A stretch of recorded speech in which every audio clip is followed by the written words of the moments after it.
स्वागत है आपका स्टडी फॉर सिविल सर्विसेज में। यदि स्टडी फॉर सिविल सर्विसेज के साथ में तो ये वाला टेलीग्राम जरूर ज्वाइन करके रखिए। यूट्यूब चैनल में हमारे साथ है तो भी ये वाला टेलीग्राम ज्वाइन करना बहुत ज्यादा जरूरी है। सारे नोटिफिकेशन, सारे अपडेट, सारे मोस्ट इंपोर्टेंट पिक्स, सारा रिवीजन सब कुछ यहाँ पे बताया जाता है। टेस्ट को ध्यान से अटेम्प्ट करिए और बताइए कितना स्कोर आपने किया है, कितने सही किए हैं टोटल क्वेश्चन में से। सभी लोग अपना अपना स्कोर जरूर कमेंट करिए। देखिए ये हमारा एससीएस डेली क्विज चैनल है, इसमें डेली क्विज होती है बिल्कुल फ्री में, इसको जरूर ज्वाइन कर लीजिएगा। ये हमारा इंस्टाग्राम का पेज है, इसको जरूर फॉलो कर लीजिएगा। स्टडी फॉर सिविल .सर्विसेज करके अगर आप इंस्टाग्राम में सर्च करेंगे तो आपको मिल जाएगा। वीडियो के डिस्क्रिप्शन में इसकी लिंक दी हुई। इसमें आप स्टोरी सेक्शन जरूर देखते रहा करिए, प्लस इसमें हाईलाइट्स आते रहते हैं और प्लस पोस्ट आती रहती हैं, इनको जरूर फॉलो करते रहिए। Hey friends, welcome to study for civil services. इस वीडियो में हम कवर करने वाले हैं यूपीपीसीएस प्री के लिए 19th मॉक टेस्ट को, जो कि बायलिंगुअल होगा। इसको स्टार्ट करने से पहले मैं आपको बताना चाहूँगी कि आप हमारे पेड ग्रुप से भी जुड़ सकते हैं। आपको यहाँ पर UPSC, BPSC, UPPSC, UP triple SC और ईपीएफओ जैसे सभी एग्जाम्स के लिए टेस्ट सीरीज़ और कंप्लीट स्टडी मटेरियल दोनों के ही ऑप्शंस अवेलेबल हैं। इससे संबंधित अधिक जानकारी आपको इन गिवन नंबर्स पर मिल जाएगी। साथ ही आप टेलीग्राम के माध्यम से भी हमसे जुड़ सकते हैं। इससे जुड़ने से आपको चैनल से रिलेटेड जितने भी अपडेट्स होंगे वो आसानी से अवेलेबल होंगे। तो आइए अब हम स्टार्ट करते हैं अपने क्वेश्चंस के साथ। पहला क्वेश्चन क्या है हमारा, ज़ूकू वैली यानी कि ज़ूकू घाटी जो है वो कौन से दो राज्यों के बॉर्डर पर स्थित है। तो ऑप्शंस देख लेते हैं। लिखा हुआ है नागालैंड मणिपुर, नागालैंड मिजोरम, नागालैंड अरुणाचल प्रदेश एंड फिर नागालैंड और असम। तो एक चीज़ तो कंफर्म है कि नागालैंड जो है वो एक बॉर्डर है ही। दूसरा कौन सा होगा, तो इसको पहले बताने से मैं आपको नॉर्थ ईस्ट का जो मैप है वो थोड़ा सा रफ आइडिया दे देती हूँ। ये बहुत इंपॉर्टेंट है क्योंकि हम नॉर्थ ईस्टर्न जो स्टेट्स हैं उनमें कन्फ्यूज़ हो जाते हैं। तो यहाँ पर आपका कुछ इस तरह से ये जो पोर्शन है ये पड़ेगा अरुणाचल प्रदेश का, ठीक है। फिर इधर पड़ेगा ये नागालैंड, उसके बाद पड़ता है मणिपुर, राइट। और यहाँ पर हमारा पड़ेगा मिज़ोरम, देन इस जगह पर हो जाएगा, ये हो जाएगा त्रिपुरा, राइट। और ऐसे ही जाकर ये बांग्लादेश इधर आ जाएगा, ये इधर ये वाला पोर्शन बांग्लादेश का है। तो यहाँ पर हो जाएगा मेघालय। तो एक चीज़ यहाँ पर और इम्पॉर्टेंट है कि जो मेघालय है वो सिर्फ और सिर्फ असम जो स्टेट है उसके बॉर्डर को टच करता है और इधर साइड पर उसके बांग्लादेश है। तो फिर हम वापस आते हैं, ये अरुणाचल प्रदेश हो गया, ये नागालैंड हो गया, फिर यहाँ पर ये हो गया मणिपुर, नीचे ये मिज़ोरम है और ये है हमारा त्रिपुरा। तो इसको थोड़ा अपने दिमाग में बैठा लीजिए, ये क्योंकि बहुत ही कंफ्यूजिंग रहता है। अगर एग्ज़ाम में भी क्वेश्चन आता है और हमको ये लोकेशन पता है कौन सी स्टेट नॉर्थ ईस्ट की कहाँ पड़ती है और किससे किसकी बॉर्डर टच होता है, तो हम उस आंसर को गलत नहीं करेंगे। तो फिलहाल क्वेश्चन पर वापस आते हैं। तो नागालैंड जो स्टेट है वो किससे बॉर्डर उसका टच हो रहा है, एक अरुणाचल प्रदेश हो गया, इधर हो गया असम और फिर इधर हो गया हमारा मणिपुर। तो मिज़ोरम से तो नागालैंड का बॉर्डर टच नहीं हो रहा है, तो ऑप्शन बी जो है उसको तो हम एलिमिनेट कर देंगे। बाकी ये तीन ऑप्शंस हैं हमारे सामने। तो कौन सा हमारा करेक्ट आंसर है यहाँ पर, करेक्ट आंसर है हमारा ऑप्शन नंबर ए, ठीक है। नागालैंड और मणिपुर के बॉर्डर पर ज़ूकू वैली जो है वो स्थित है। इस क्वेश्चन में दिया हुआ है पहला स्टेटमेंट कि हल्दीबारी चिल्हटी जो रेल लिंक है ये रिसेंटली दिसंबर 2020 में फंक्शनल हुआ है, बिल्कुल सही बात है। फिर ये 5th रेल लिंक है इंडिया और बांग्लादेश के बीच में, ये भी सही स्टेटमेंट दिया हुआ है। और फिर कहा गया है कि 1965 के बाद ये अब ऑपरेशनल हुआ है। तो यहाँ पर ये तीनों ही स्टेटमेंट्स बिल्कुल सही हैं, ऑप्शन हमारा ए हो जाएगा। तो याद रखिएगा ये इंडिया और बांग्लादेश के बीच में 5th है और 1965 तक ये पहले चालू था और इसको रिसेंटली फिर से स्टार्ट किया गया है। देन आगे हमको रिवर बतानी है, डिस्क्रिप्शन दिया हुआ है उससे रिवर का नाम गेस करना है। पहला बताया गया है कि ये पश्चिम की ओर यानी कि वेस्ट फ्लोइंग रिवर है, ओरिजिनेट करती है अरावली हिल्स से उदयपुर राजस्थान में, और अहमदाबाद जो है वो इसी रिवर के बॉर्डर पर बेस्ड है। तो अब आपको अगर ये पता है कि अहमदाबाद कौन सी रिवर के किनारे बेस्ड है तो आप उससे भी आंसर निकाल सकते हैं। तो ऑप्शंस देख लेते हैं, Sabarmati river, Narmada river, Tapti river या लूनी रिवर। तो करेक्ट आंसर है हमारा Sabarmati river, option A. Then इसमें पूछा गया है ग्रेट ग्रीन वॉल इनिशिएटिव, ठीक है। तो ग्रेट ग्रीन वॉल इनिशिएटिव इसका संबंध किससे है, African Union, Arab region, South East Asian region यानी कि दक्षिण पूर्व एशियाई क्षेत्र या लैटिन अमेरिका। तो इसका संबंध है अफ्रीकन यूनियन से, ऑप्शन ए करेक्ट होगा। देखिए ग्रेट ग्रीन वॉल है तो इससे आप समझ सकते हैं कुछ ग्रीनरी से रिलेटेड होगा। तो ये जो अफ्रीका में डेजर्टिफिकेशन का चैलेंज है उसको फेस करने के लिए इसको स्टार्ट किया गया था 2007 में, ये इनिशिएटिव लाया गया था। ठीक है, जिससे कि अफ्रीका का जो भी डिग्रेडेड लैंडस्केप है उसको ट्रांसफॉर्म किया जा सके। राइट, तो ये हो गया हमारा, याद रखिएगा 2007 में आया था। फिर नेक्स्ट क्वेश्चन दिया हुआ है, कुछ स्टेटमेंट्स दिए हुए हैं यहाँ पर, देख लेते हैं। पहला दिया हुआ है कि आंध्र प्रदेश में गोदावरी रिवर के पार पोलावरम जो परियोजना बांध बनाया जा रहा है। तो पोलावरम प्रोजेक्ट डैम जो है ये बनाया जा रहा है आंध्र प्रदेश में गोदावरी नदी के पार। फिर कहा गया है ये जो है ये रिजर्वोयर स्प्रेड करता है इनटू पार्ट्स ऑफ छत्तीसगढ़ और उड़ीसा भी। और अंत में थर्ड स्टेटमेंट लिखा हुआ है, प्रोजेक्ट एक multipurpose major terminal reservoir project है जो इरिगेशन और हाइड्रो पावर के साथ ड्रिंकिंग वाटर फैसिलिटीज़ भी प्रोवाइड करेगा। तो यहाँ पर हमारे ये तीनों जो स्टेटमेंट्स हैं बिल्कुल सही हैं। करेक्ट ऑप्शन हमारा हो जाएगा ऑप्शन नंबर ए। ठीक है, तो याद रखिएगा ये आंध्र प्रदेश में है, लेकिन इसके बेनिफिट्स कहाँ कहाँ तक पहुँच रहे हैं, छत्तीसगढ़ और उड़ीसा तक। राइट, तो करेक्ट आंसर क्या हो गया है, ऑप्शन ए। इसमें धुबरी फुलबरी जो ब्रिज है उसके रिगार्डिंग कुछ स्टेटमेंट्स दिए हुए हैं। कहा गया है 19 किलोमीटर लॉन्ग 4 लेन ब्रिज है ये, धुबरी असम से ये कनेक्ट कर रहा है फुलबरी मेघालय को। बिल्कुल सही बात है, और एक बार कंप्लीट होने के बाद ये लॉन्गेस्ट ब्रिज होगा इंडिया का। फिर कहा जा रहा है दूसरा स्टेटमेंट कि असम और मेघालय को ये डायरेक्टली कनेक्ट करेगा वेस्ट बंगाल से ये ब्रिज।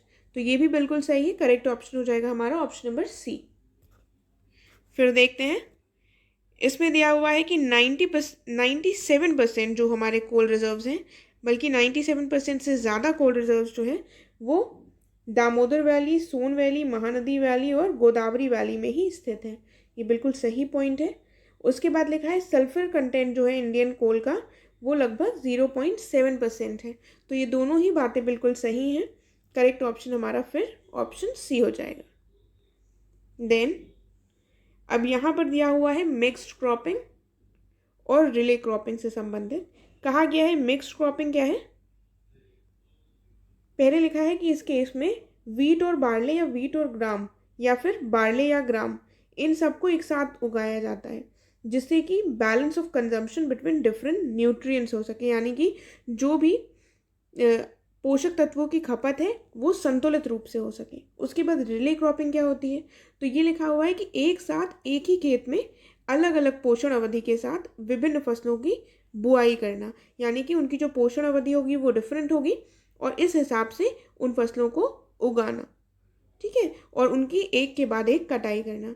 तो यहाँ पर ये मिक्स्ड क्रॉपिंग और जो रिले क्रॉपिंग है उसका डिफरेंस दिया हुआ है। दोनों स्टेटमेंट्स हमारे सही हैं। करेक्ट ऑप्शन हो जाएगा ऑप्शन नंबर सी। क्वेश्चन में पूछा गया है कि रुद्र सागर लेक, जिसको ट्विजिलिकमा भी कहा जाता है, ये फ्रेश वाटर लेक है, ये किस स्टेट में लोकेटेड है? तो ऑप्शन है त्रिपुरा, अरुणाचल प्रदेश, मिजोरम एंड मेघालय। तो यहाँ पर ये जो रुद्र सागर लेक है ये लोकेटेड है त्रिपुरा में। ऑप्शन ए करेक्ट हो जाएगा। देन इसमें स्टेटमेंट्स दिए हुए हैं, देख लेते हैं क्या लिखा है। तो पहला स्टेटमेंट है कि दीपोर बील ये एक साउथ वेस्ट में गुवाहाटी में स्थित है, और गुवाहाटी कहाँ पर लोकेटेड है? असम में। और उसके बाद कहा गया है ये एक परमानेंट सलाइन वाटर लेक है, तो ये एक स्थायी लवड़ी झील है। तो दोनों ही बातें यहाँ पर बिल्कुल सही हो जाएंगी। ऑप्शन हमारा सी करेक्ट हो जाएगा। फिर देखते हैं, इडुक्की डैम के बारे में लिखा हुआ है कि ये पेरियार रिवर पर स्थित है और एक नैरो गॉर्ज बनाता है 2 ग्रेनाइट हिल्स के बीच में ये। तो ये बिल्कुल बात सही है। फिर लिखा हुआ है ये कर्नाटका में स्थित है, तो ये कर्नाटका में नहीं केरला में लोकेटेड है।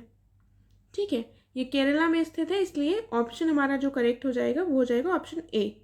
जो सेकेंड है वो स्टेटमेंट रॉन्ग है। फिर देखते हैं नेक्स्ट क्वेश्चन, फिर से इडुक्की डैम से ही रिलेटेड क्वेश्चन है।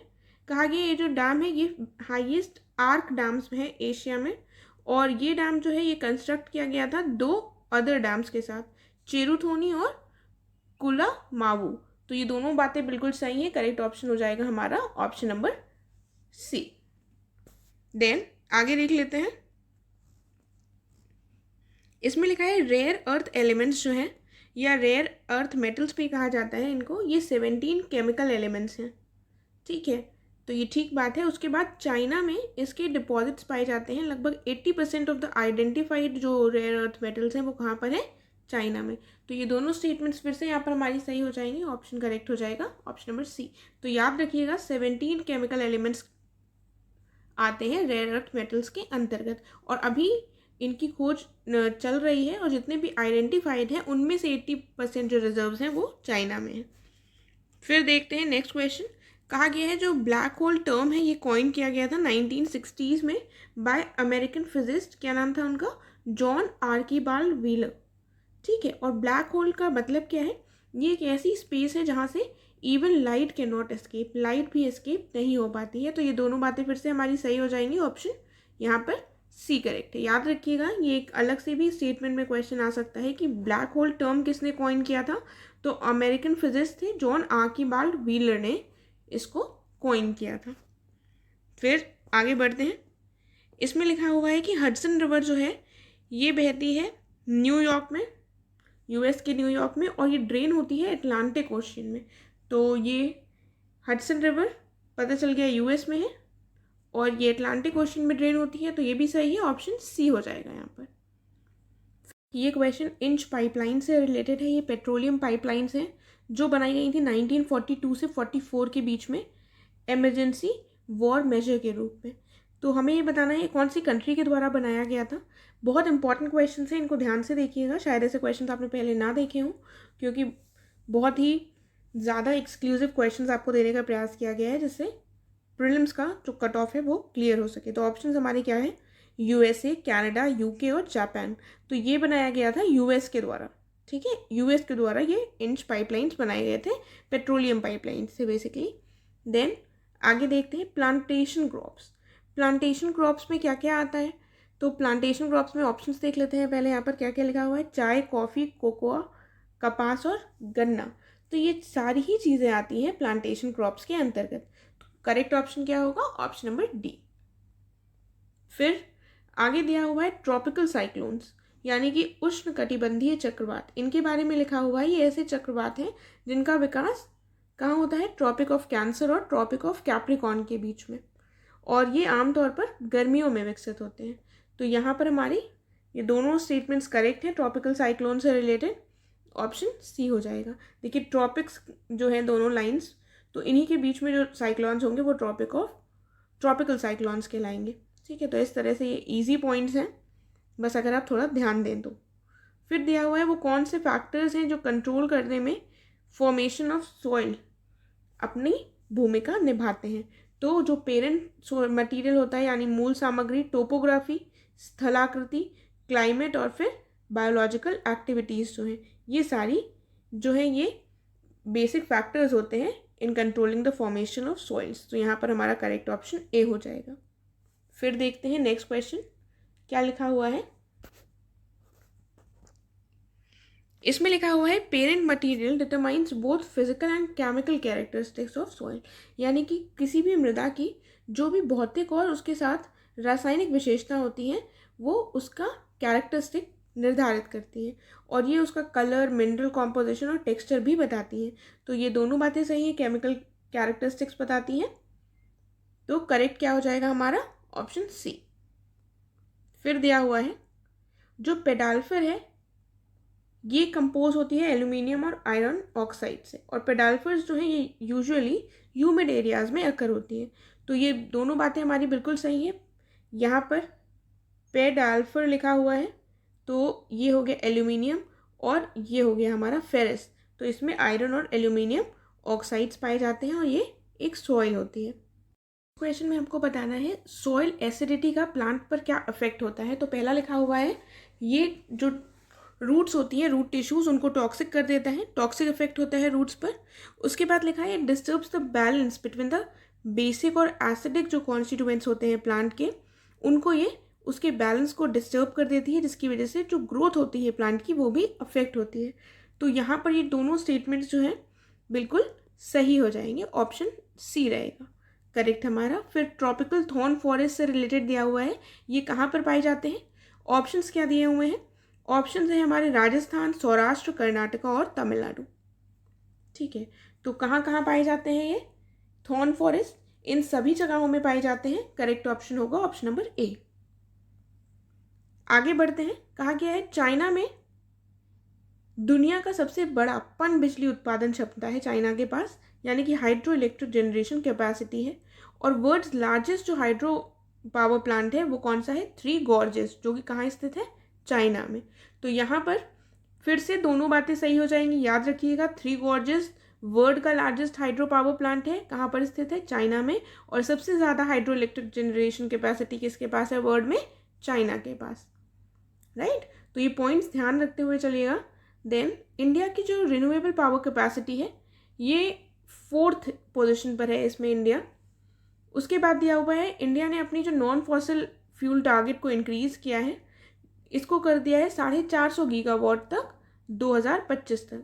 तो ये जो सेकेंड स्टेटमेंट है ये हमारा गलत है, क्योंकि जो गैर जीवाश्म ईंधन का लक्ष्य रखा है इंडिया ने वो 450 गीगावाट रखा है 2030 तक, ना कि 2025 तक। तो इम्पॉर्टेंट है, इसको याद रखिएगा। 2030 तक रखा है 450 गीगावाट का लक्ष्य। तो करेक्ट हमारा केवल ए होगा। आगे देखते हैं। इस क्वेश्चन में लिखा हुआ है कि जो मार्शी सॉइल है वो कंटेन करती है ऑर्गेनिक मैटर को, ठीक है, भारी मात्रा में कंटेन करती है। और मोस्ट ह्यूमिड रीजन्स जो हैं हमारे विश्व के, वहाँ पर ये सॉइल पाई जाती है। और ये ब्लैक, हैवी और हाईली एसिडिक होती है। राइट, तो यहाँ पर हमारे ये तीनों बातें बिल्कुल सही हैं। ऑप्शन ए करेक्ट हो जाएगा। आगे बढ़ते हैं। फिर कहा गया है ह्यूमस जो है is form due to the process called mineralisation की जो प्रक्रिया है उसके द्वारा ह्यूमस का निर्माण होता है। और ह्यूमस क्या होता है? डार्क कलर का सब्सटेंस होता है जो ऑर्गेनिक कार्बन के एक्यूमुलेशन से, यानी कि ऑर्गेनिक कार्बन के संचय के कारण इसका ये रंग जो होता है डार्क ब्लैक होता है। देन कौन सा स्टेटमेंट हमारा यहाँ पर करेक्ट है? तो यहाँ पर फिर से हमारे दोनों स्टेटमेंट्स करेक्ट हैं। ऑप्शन हो जाएगा ऑप्शन नंबर सी। आगे बढ़ते हैं। टैगा बायोम के बारे में स्टेटमेंट्स दिए हुए हैं। कहा गया है ये लार्जेस्ट लैंड बायोम है, सबसे बड़ा भूमि बायोम होता है। और ये पूरे साल भारी वर्षा के कारण इसमें घने जंगल बने रहते हैं। तो कौन सा स्टेटमेंट सही होगा यहाँ पर? यहाँ पर ये दोनों ही जो स्टेटमेंट से गलत हो जाएंगे, क्योंकि ये सेकेंड लार्जेस्ट है एरिया वाइज, लार्जेस्ट नहीं है। कौन सा है? सेकेंड लार्जेस्ट बायोम है। और रेनफॉल यहाँ पर लो होती है, ना कि हाई। ठीक है, तो क्या करेक्ट आंसर हो जाएगा? करेक्ट आंसर हो जाएगा हमारा ऑप्शन नंबर डी। और इसके साथ ये भी याद रखिएगा कि ये जो टैगा वन होते हैं इनको बोरियल फॉरेस्ट भी कहा जाता है, या फिर स्नो फॉरेस्ट भी कहा जाता है। स्नो फॉरेस्ट है तो आप समझ गए होंगे कि ये ठंडे क्षेत्रों में पाए जाते हैं, नॉर्थ अमेरिका के बेसिकली क्षेत्रों में इनको इस नाम से जाना जाता है। और यहाँ पर जो ट्रीज़ होती हैं वो कौन सी होती हैं? वो होती हैं कॉनीफेरस ट्रीज़।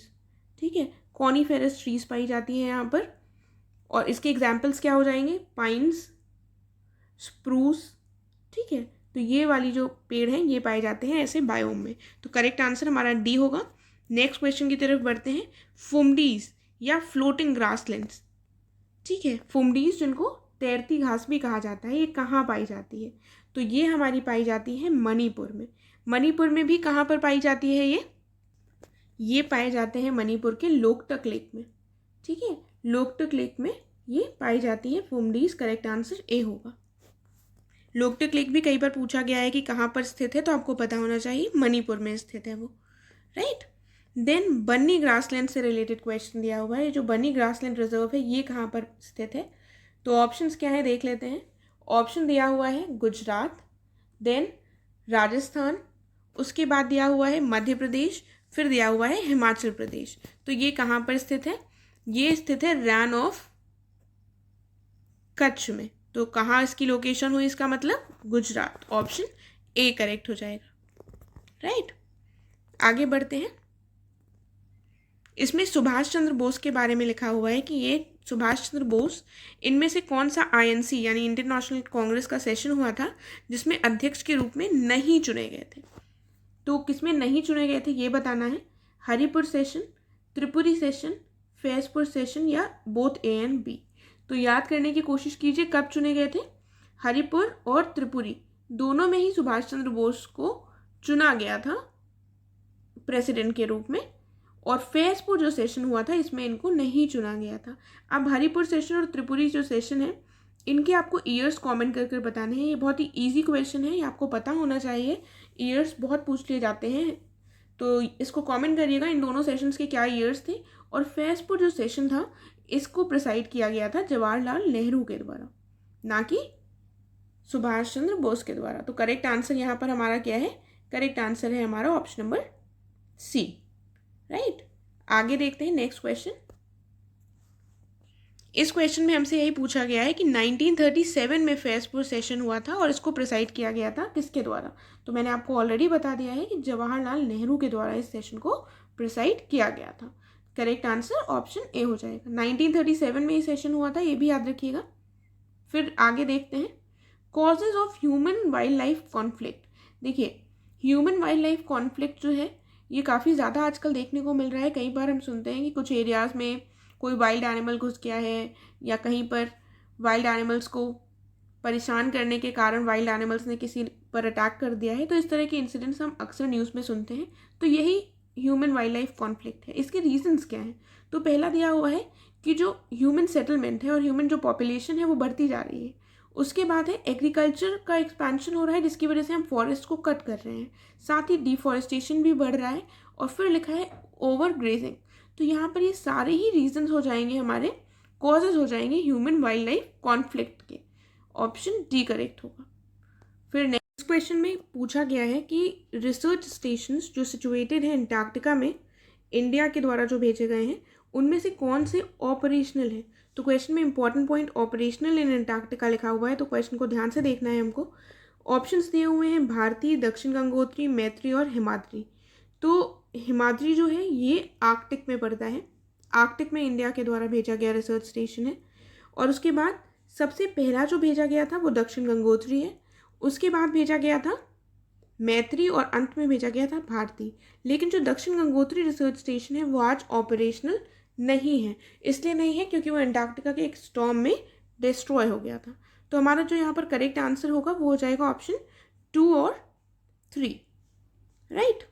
सॉरी, 1 और 3 ऑप्शन होगा। 1 और 3 करेक्ट ऑप्शन सी हो जाएगा। देन इसमें देखते हैं, कहा गया है वेस्ट बैंक जो है ये एक लैंडलॉक टेरिटरी है मेडिटेरेनियन कोस्ट पर, और ये बॉर्डर्ड बाय जॉर्डन, डेड सी और इज़राइल है। तो यहाँ पर जो हमारे दिया हुआ है ये इज़राइल और पैलेस्टीन से रिलेटेड जो भी कॉन्फ्लिक्ट चल रहा है उसको आपको ध्यान से देखना है। और वेस्ट बैंक उसी का हिस्सा है। इसको हम यहाँ पर कवर नहीं कर रहे हैं, लेकिन एक इम्पॉर्टेंट टॉपिक है जिसको हमें कवर करना है, स्पेशली इंटरव्यू और मेंस के पॉइंट ऑफ व्यू से। तो यहाँ पर हमारा जो करेक्ट आंसर है वो ऑप्शन सी हो जाएगा। ये बिल्कुल इसकी लोकेशन बिल्कुल सही बताई गई है इस क्वेश्चन में। देन लखनऊ सेशन 1916 का जो हुआ था, इसमें पूछा गया है कि इस समय पर इंडिया में गवर्नर जनरल कौन थे? तो Lord Chelmsford, Lord reading, Lord Minto या लॉर्ड इरविन। तो करेक्ट आंसर यहाँ है हमारा लॉर्ड चेम्सफोर्ड, ऑप्शन ए। इस समय पर ये गवर्नर जनरल थे।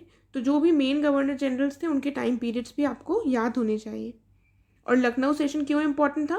क्योंकि इसमें मॉडरेट्स और एक्सट्रीमिस्ट जो थे इंडियन नेशनल कांग्रेस के, उनके बीच में सुलह हो गई थी। साथ ही मुस्लिम लीग और कांग्रेस के बीच में भी सुलह हो गई थी। ठीक है, तो इनका कांग्रेस और लीग का पैक्ट भी हुआ था। आगे देखते हैं अगला क्वेश्चन। क्विट इंडिया मूवमेंट को लिखा हुआ है कि ऑगस्ट रेवोल्यूशन भी कहा जाता है, और क्रिप्स मिशन के फेलियर के बाद इसको लॉन्च किया गया था। तो कौन सा स्टेटमेंट यहाँ पर सही होगा? दोनों ही बिल्कुल सही हैं। ये जो भी इंसिडेंट्स हुए हैं हमारे स्पेशली मॉडर्न हिस्ट्री में, उनकी क्रोनोलॉजी बहुत बार पूछी जाती है, तो इसको ध्यान रखिएगा। करेक्ट ऑप्शन हमारा ऑप्शन सी होगा। नेक्स्ट देखते हैं, कहा गया है वो कौन सा सेशन था जिसमें एक रेजोल्यूशन पास किया गया था साइमन कमीशन के को बाइकआउट करने के लिए।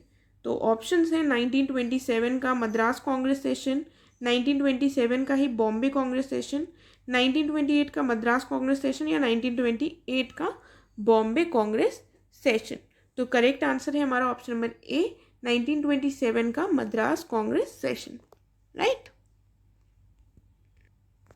इसमें हमको सिविल डिसोबीडियंस मूवमेंट से रिलेटेड करेक्ट स्टेटमेंट बताना है। पहले में लिखा हुआ है कि Dandi March was an act of non violent disobedience, civil disobedience, जिसको महात्मा गांधी के द्वारा लीड किया गया था। तो ये बिल्कुल सही बात है।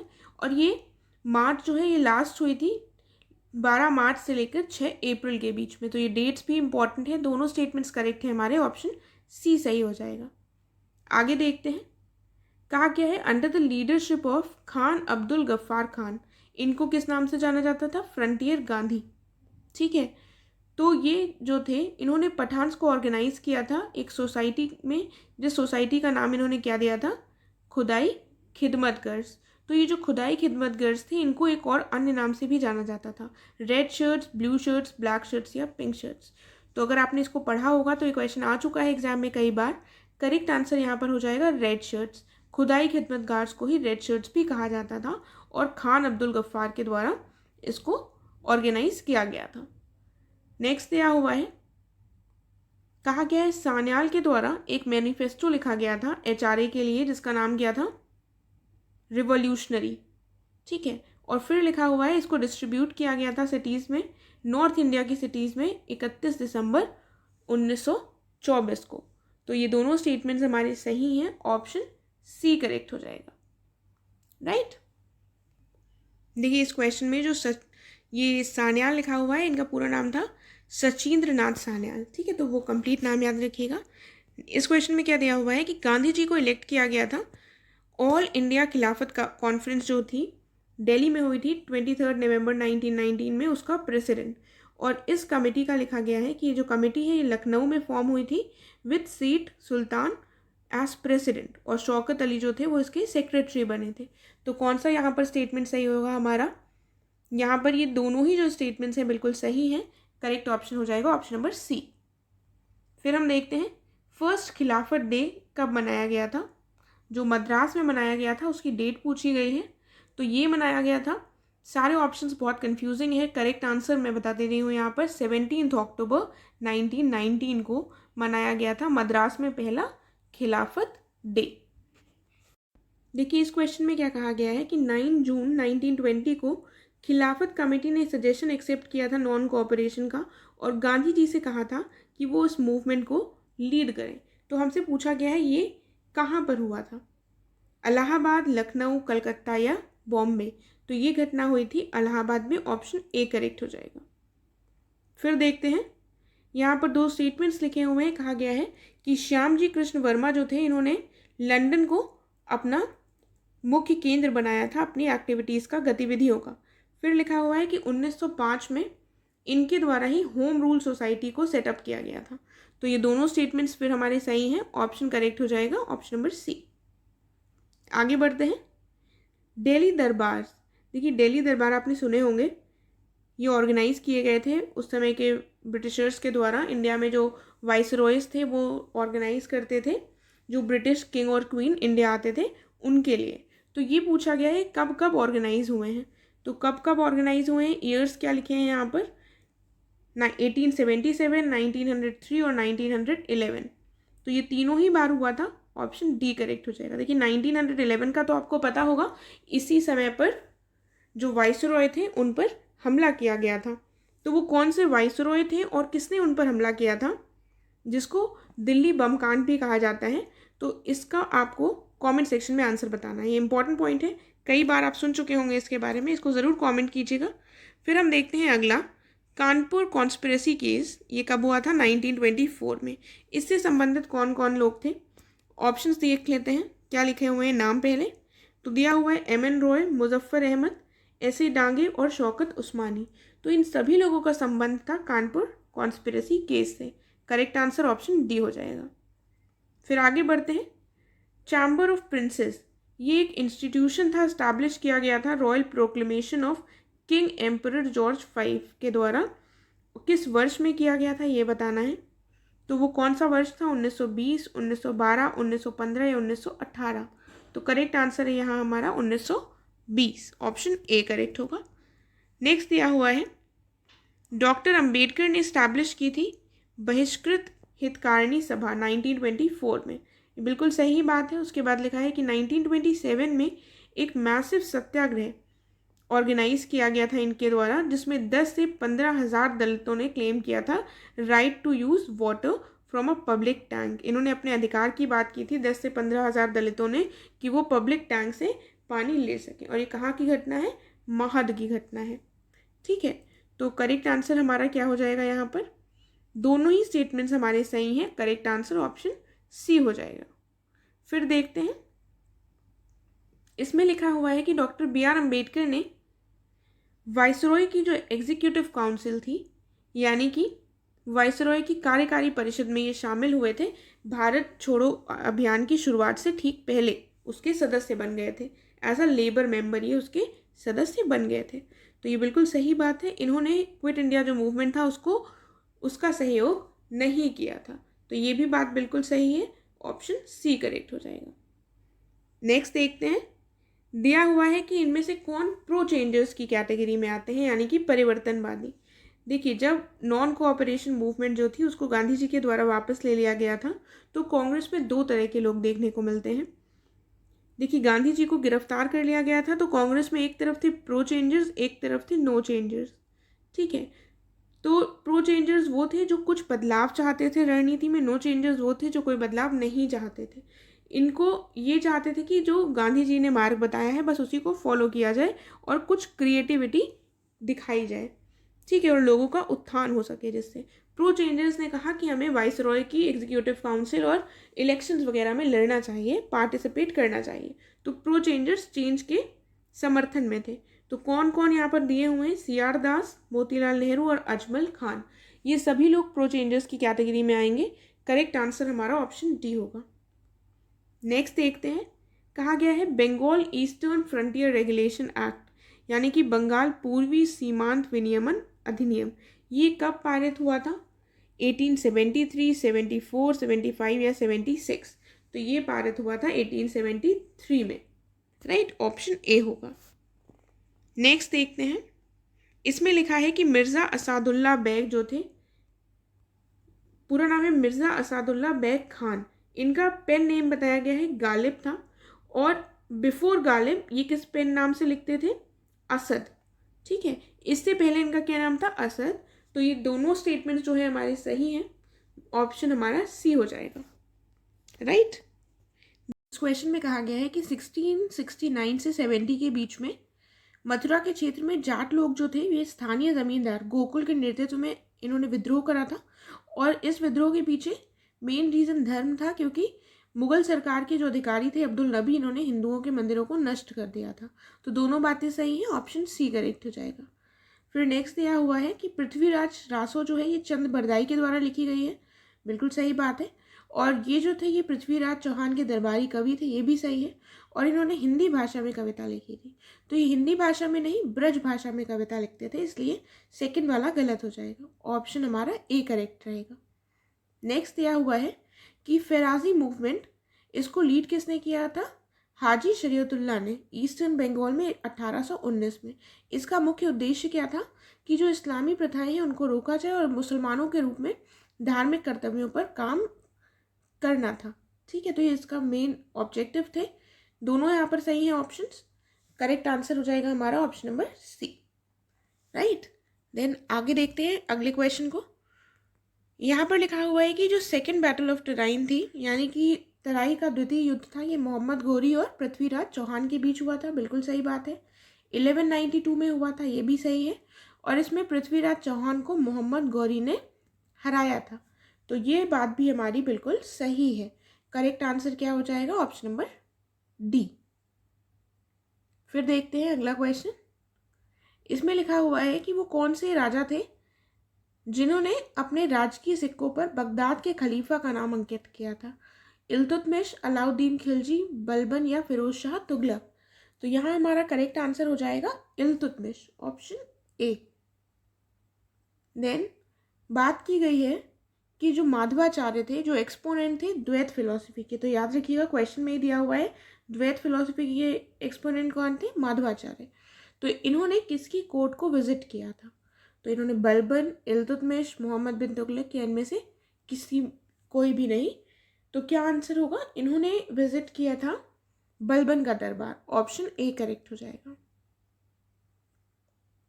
आगे दिया हुआ है फारजाद बी गैस फील्ड, ये रिसेंटली न्यूज़ में थी। ठीक है, तो ये कहाँ पर स्थित है, ये इंपॉर्टेंट क्वेश्चन है, ऐसे आपको पता होने चाहिए प्लेसेस के नाम भी, क्योंकि पूछ लिए जाते हैं, है ना। तो ये कहाँ पर स्थित थी? ऑप्शन है ईरान, सऊदी अरब, संयुक्त अरब अमीरात या ओमान। तो क्या करेक्ट आंसर हो जाएगा यहाँ पर? तो ये लोकेटेड है ईरान में। ठीक है, ईरान में लोकेटेड है, इसको याद रखिएगा। ये क्यों न्यूज़ में थी ये भी थोड़ा सा जान लीजिए।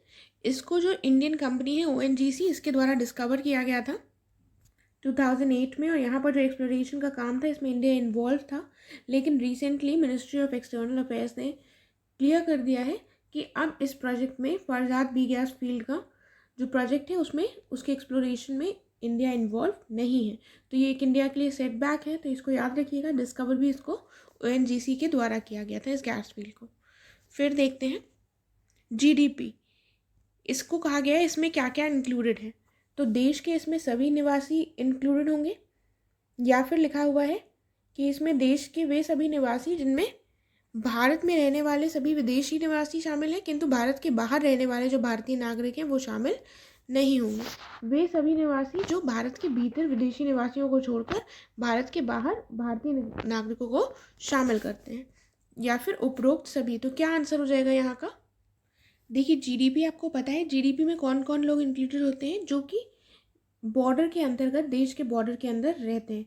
तो यहाँ पर आपका देश के सभी निवास करने वाले लोग, ये भी सही हो जाएगा। और जो दूसरा ऑप्शन दिया हुआ है सभी निवासी जिनमें जो भारत में रहने वाले विदेशी होंगे, जो विदेशी निवास करते हैं वो भी शामिल होंगे, लेकिन जो भारत से बाहर रहने वाले भारतीय नागरिक हैं वो शामिल नहीं होंगे। तो यहाँ पर ये दोनों ही ऑप्शन जो हैं वो हमारे करेक्ट हो जाएंगे। ठीक है, देन नेक्स्ट देखते हैं। कहा गया है रिसेशन, ये डिफाइन किया जाता है as a fall in the overall economic activity. तो कितने क्वार्टर्स के लिए? लगातार 2 तिमाहियों के लिए, 3 तिमाहियों के लिए, लगातार 4 तिमाहियों के लिए, या फिर लगातार 5 तिमाहियों के लिए। कब कहा जाएगा रिसेशन हो रहा है? तो इसको कहा जाता है रिसेशन 2 कॉन्सिक्यूटिव क्वार्टर्स के लिए, fall in the overall economic activity for 2 consecutive quarters. उसके बाद दिया हुआ है कि RBI जो है इसको भारत में करेंसी नोट जारी करने का ये एकमात्र अधिकार है। और उसके बाद ये जो बैंक है उन मुद्रा और सिक्कों को नष्ट भी कर सकता है जो संचालन के लायक नहीं होते हैं। तो दोनों बातें सही हो जाएंगी यहाँ पर। ऑप्शन करेक्ट हो जाएगा हमारा ऑप्शन नंबर C। फिर आता है कि RBI एक्ट 1934 का कौन सी सेक्शन है बेसिकली जो एम्पावर करता है सेंट्रल गवर्नमेंट को to supersede the RBI board and issue directions to the RBI if they are considered to be necessary in public interest. तो कुल मिलाकर इस एक्ट के अंतर्गत वो धारा पूछी गई है जिसके अंतर्गत जो केंद्र सरकार है उसको जो RBI बोर्ड है उससे ऊपर जाकर जो RBI के को निर्देश देने की पावर है वो मिलती है। और ऐसा क्यों मिलती है? सार्वजनिक हित में उसको आवश्यक माना जाता है, इसलिए उसके पास सेंट्रल गवर्नमेंट को जब ऐसा कोई कंडीशन हो कि पब्लिक इंटरेस्ट के लिए नेसेसरी हो तो ये पावर्स मिलती हैं। तो कौन सा करेक्ट हो जाएगा यहाँ पर स्टेटमेंट? यहाँ पर करेक्ट है सेक्शन 7, ऑप्शन A करेक्ट हो जाएगा। फिर देखते हैं, कहा गया है रिसेंटली देश भर में भुगतान के लिए डिजिटलीकरण की सीमा निर्धारित करने के लिए समग्र डिजिटल भुगतान सूचकांक यानी कि digital payments composite digital payments index को लॉन्च किया गया है। तो ये किसके द्वारा किया गया है? RBI के द्वारा, फाइनेंस मिनिस्ट्री, नीति आयोग या उपरोक्त सभी। तो इसको किया गया है RBI के द्वारा, ऑप्शन A करेक्ट होगा। फिर दिया हुआ है कि CRR जो है ये रेफर करता है, इसके हिसाब से किसी बैंक के पास कुल जमा धनराशि के कुछ प्रतिशत को RBI के पास नकदी के रूप में रखने के लिए इसमें कहा जाता है। और SLR का क्या है तात्पर्य? इसमें कहा गया है कि किसी बैंक के पास कुल जमा राशि का प्रतिशत स्वयं अपने पास रखने से है। तो दोनों की डेफिनेशंस बिल्कुल सही दी हुई हैं, करेक्ट ऑप्शन हो जाएगा ऑप्शन नंबर C। CRR हो गया कैश रिजर्व रेशियो और SLR क्या हो गया? Statutory liquidity ratio, right. फिर देखते हैं, कहा गया है डायरेक्ट एक्शन जो है ये लिया जाता है बैंक्स के अगेंस्ट जो फुलफिल नहीं कर पाती हैं अपने कंडीशंस और रिक्वायरमेंट्स को। किसके द्वारा लिया जाता है? RBI, वित्त मंत्रालय या इन दोनों के द्वारा। तो करेक्ट आंसर यहाँ पर फिर से RBI होगा। RBI डायरेक्ट एक्शन जो है वो बैंक्स के अगेंस्ट ले सकती है, ऑप्शन A। देन इसमें कहा गया है society for world wide inter bank financial telecommunication, ये एक सिक्योर फाइनेंशियल मैसेज कैरियर है जो ट्रांसपोर्ट करता है मैसेजेस। आपने स्विफ्ट का नाम सुना होगा, उसी का फुल फॉर्म दिया हुआ है यहाँ पर। ये फैसिलिटेट नहीं करता है funds transfer, rather it sends only payment orders. तो ये केवल ये धन हस्तांतरण की सुविधा नहीं देता है, केवल क्या करता है, भुगतान जो होता है उसका आदेश भेजता है। तो यहाँ पर हमारा जो करेक्ट हो जाएगा वो हो जाएगा ऑप्शन नंबर, दोनों ही स्टेटमेंट्स यहाँ पर सही हैं, तो करेक्ट ऑप्शन नंबर सी हो जाएगा। नेक्स्ट है स्विफ्ट जो है, इसका हेडक्वार्टर कहाँ पर है? तो ये स्विफ्ट का हमने फुल फॉर्म ऊपर देख लिया है, society for world wide inter bank financial telecommunication. इसका हेडक्वार्टर कहाँ पर है ये बताना है। ऑप्शंस देख लेते हैं, ब्रुसेल्स, जेनेवा, लंदन या पेरिस।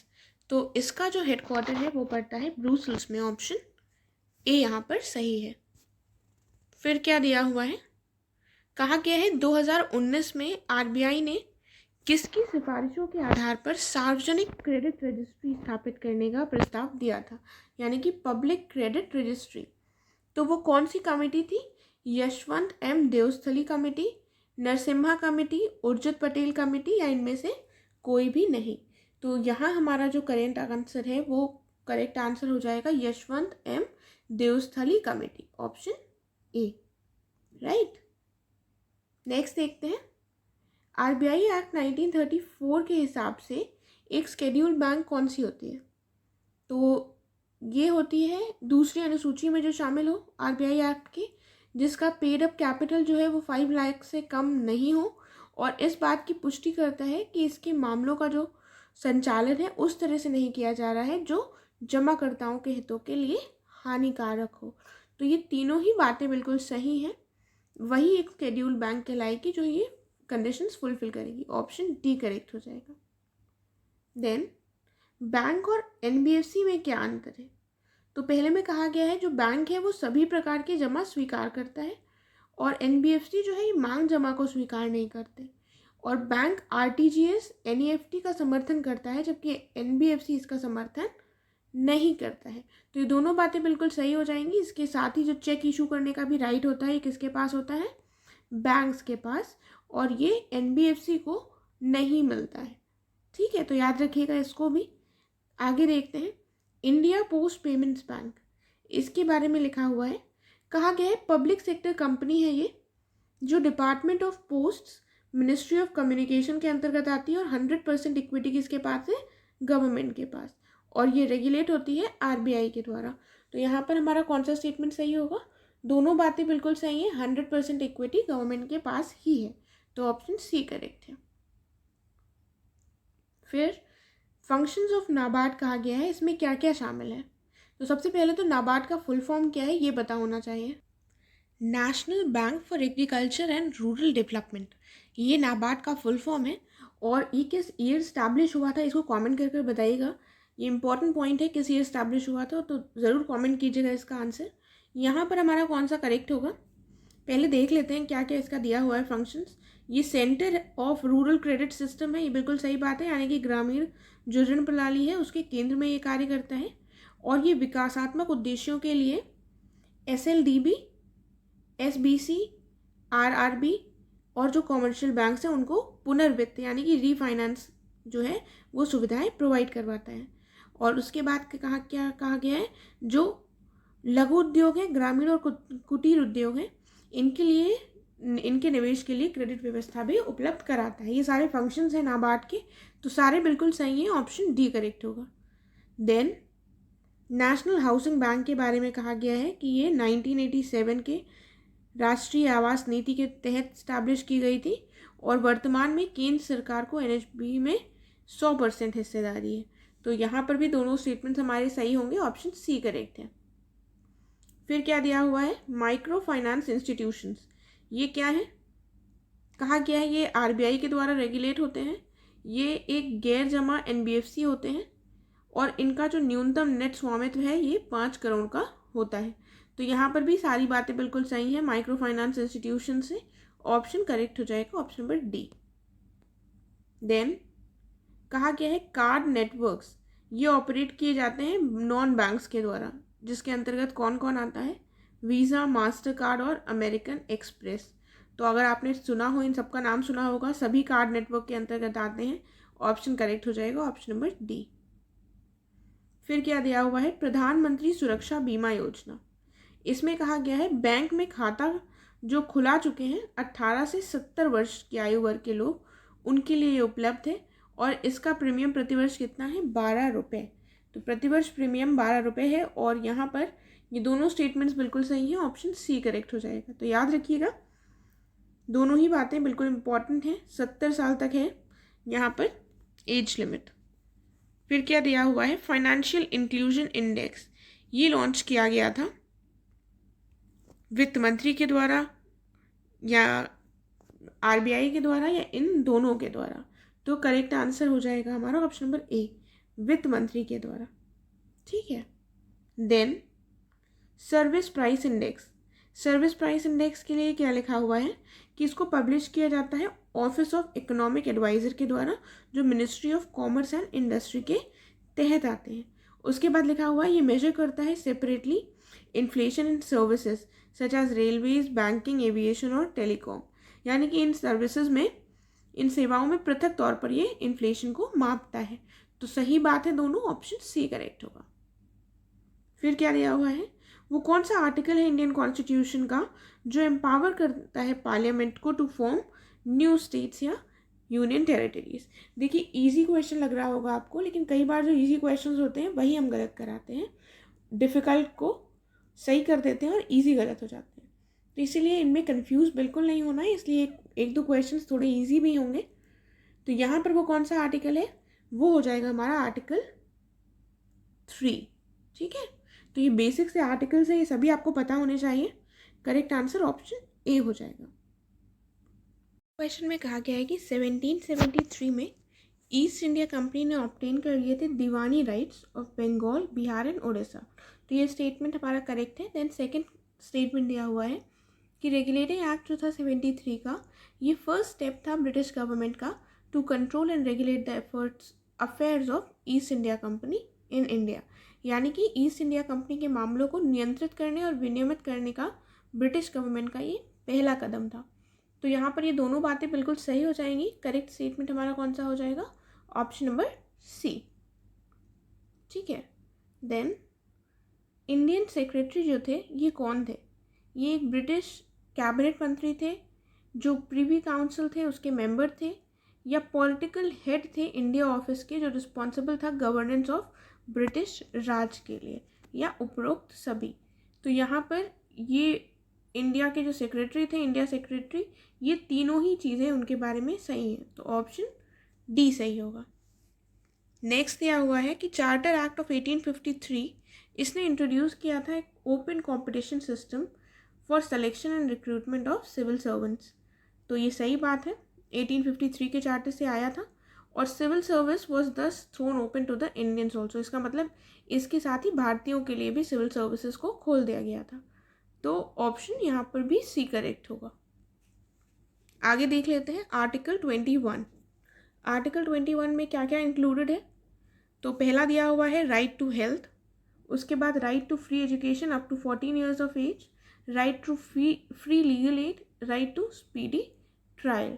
तो यहाँ पर आर्टिकल 21 का जो क्षेत्र है वो काफ़ी ज़्यादा वाइड है। यहाँ पर सारी चीज़ें यहाँ पर इंक्लूडेड होगी। ऑप्शन करेक्ट हो जाएगा ऑप्शन नंबर डी। इस क्वेश्चन में क्या कहा गया है, provision for a special officer for linguistic minorities and his duties. ये जो भाषाई अल्पसंख्यकों के लिए एक विशेष अधिकारी का प्रावधान है और उनके कर्तव्यों का जो प्रावधान है वो कौन से आर्टिकल में किया गया है। तो मेजर आर्टिकल्स आपको लर्न होने चाहिए, मैंने ऑलरेडी बता दिया है कौन से आर्टिकल्स दिए हैं। ऑप्शंस देख लेते हैं एक बार। आर्टिकल 350B, 351B, 350C या फिर आर्टिकल 351C। तो यहाँ पर हमारा कौन सा करेक्ट होगा, यहाँ पर हमारा आंसर करेक्ट होगा option number A, article 350B, right. Then इसमें क्या कहा गया है, रिट ऑफ क्यू वारंटो कहा गया है। इसको इशू किया जाता है कोर्ट के द्वारा to inquire into the legality of claims of a person to a public office. यानी कि किसी व्यक्ति के दावों की जो वैधानिकता है उसकी जांच करने के लिए कोर्ट के द्वारा इस रिट को जारी किया जाता है और इस रिट को किसी भी संबंधित पक्ष के द्वारा मांगा जा सकता है और इसे पीड़ित व्यक्ति के द्वारा ही मांगा जाना आवश्यक नहीं है। तो यहाँ पर कौन सी बात सही होगी? सारी बातें सही हैं क्यो वारंटो से रिलेटेड, जिसको अधिकार प्रक्षा भी कहते हैं। ऑप्शन सी करेक्ट है। तो रिट जारी करने का अधिकार सुप्रीम कोर्ट और हाई कोर्ट दोनों के पास है। इनके कौन से आर्टिकल्स हैं जिनके अंतर्गत इनको ये अधिकार है, इसको प्लीज़ कमेंट कर बताइएगा। इंपॉर्टेंट क्वेश्चन है ये भी। फिर देखते हैं हम, कहा गया है इनमें से कौन सी रिट्स हैं जो जनरली इशू नहीं की जाती हैं अगेंस्ट पब्लिक एग्जीक्यूटिव अथॉरिटीज़, यानी कि आमतौर पर सार्वजनिक कार्यकारी अधिकारियों के खिलाफ इनको जारी नहीं किया जाता है। तो कौन से ऑप्शन है? हेबियस कॉर्पस, मिंडामस, क्यो वारंटो और प्रोहिबिशन। ऑप्शन हमारा ए करेक्ट हो जाएगा, हेबियस कॉर्पस, यानी बंदी प्रत्यक्षीकरण। फिर करेक्ट ऑप्शन यहाँ पर देखना है। कहा गया है कि सुप्रीम कोर्ट जो है वो इशू कर सकता है रिट्स अगेंस्ट अ पर्सन और government through out the territory of India. उसके बाद क्या लिखा है? High court can issue Ritz against a person residing और अगेंस्ट अ गवर्नमेंट और authority located with in its territorial jurisdiction. यानी कि सुप्रीम कोर्ट का जो रिट जारी करने का अधिकार है वो पूरे भारत क्षेत्र में है और हाई कोर्ट का जिस स्टेट का वो हाई कोर्ट है उसके अंतर्गत। तो दोनों बातें बिल्कुल सही हैं। ऑप्शन सी करेक्ट हो जाएगा। देन कहा गया है rights are the bare minimum for the formation of a democratic state, यानी कि जो अधिकार है, राइट्स हैं, ये लोकतांत्रिक राज्य के गठन के लिए न्यूनतम आवश्यकता के रूप में होती है। तो सही बात है ये बिल्कुल। उसके बाद क्या लिखा है? अधिकार यानी कि राइट्स को राज्य के विरुद्ध किसी व्यक्ति के दावों के अनुरूप समझा जा सकता है। तो ये बात भी बिल्कुल सही होगी। ऑप्शन सी करेक्ट होगा। फिर क्या दिया हुआ है? संविधान संशोधन के मामलों में राष्ट्रपति के बारे में दिया हुआ है, हमको चूज करना है क्या सही है। तो ये कभी भी असहमत नहीं हो सकते या कभी भी संवैधानिक संशोधन को वापस सदन नहीं भेज सकते हैं। उसके बाद लिखा है किसी भी संवैधानिक संशोधन पर असहमत हो सकते हैं या उसे वापस सदन में भेज सकते हैं, वीटो शक्तियों का उपयोग कर सकते हैं। तो कौन सा ऑप्शन हमारा करेक्ट होगा यहाँ पर संविधान संशोधन से रिलेटेड? तो ये जब संविधान संशोधन यानी कॉन्स्टिट्यूशनल अमेंडमेंट की बात आएगी तो ऑप्शन ए करेक्ट हो जाएगा, क्योंकि ये डिसएग्री नहीं कर सकते हैं, ना ही कॉन्स्टिट्यूशनल अमेंडमेंट के केस में वापस बिल को भेज सकते हैं। ठीक है, आगे क्या दिया हुआ है?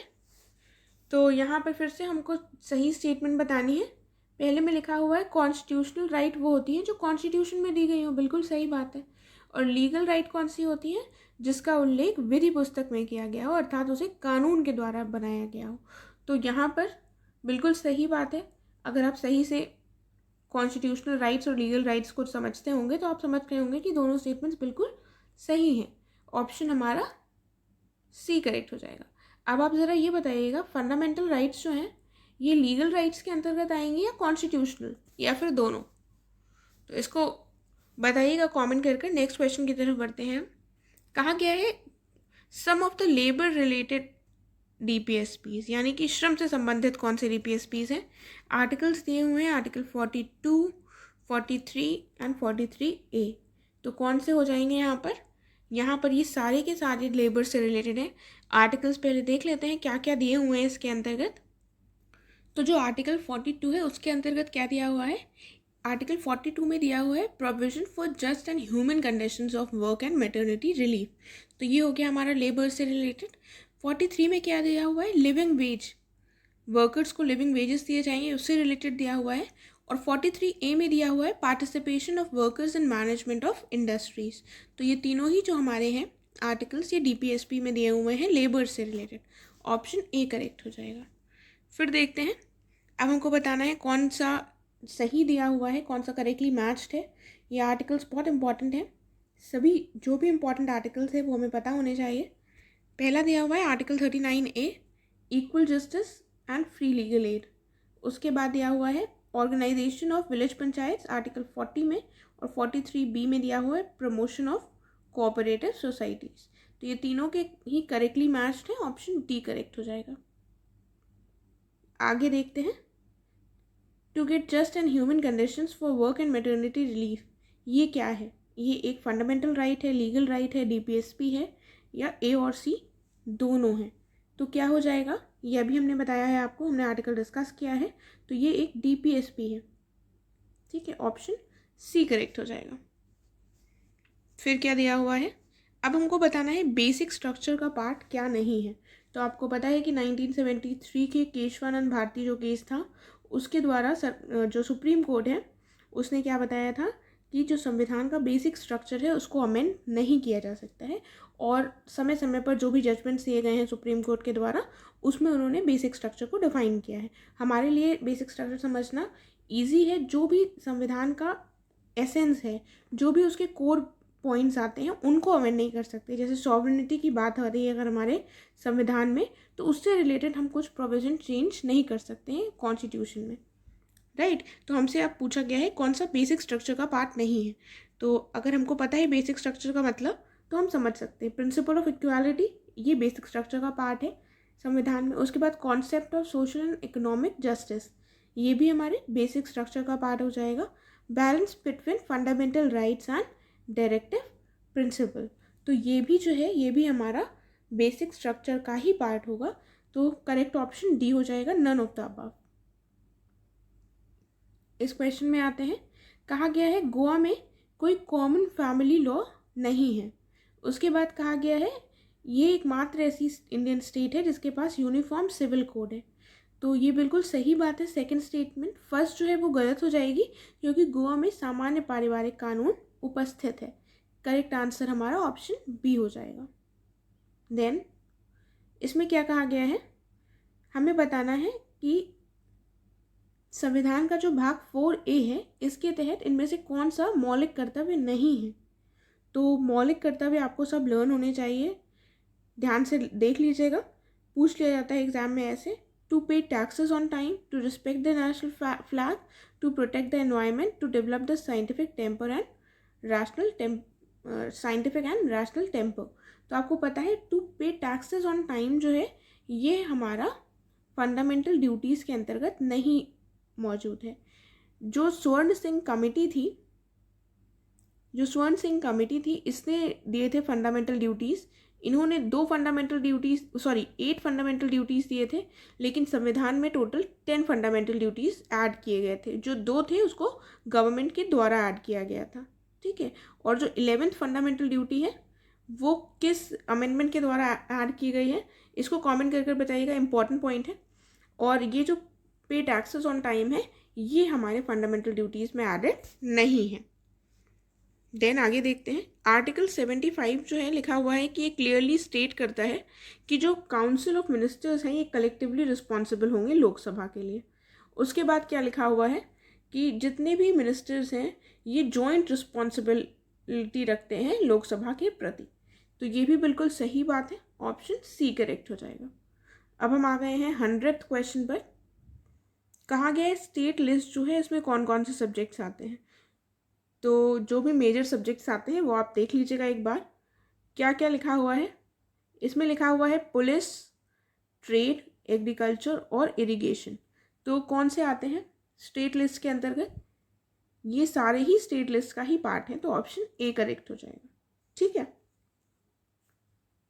देन कहा गया है लोकल बॉडीज़ जैसे कि जो होता है हमारे PRIs और म्यूनिसिपैलिटीज़, ये किसके अंतर्गत आती हैं, यूनियन लिस्ट के अंतर्गत, स्टेट लिस्ट के अंतर्गत, कॉन्करेंट या रेसिडेंट्री।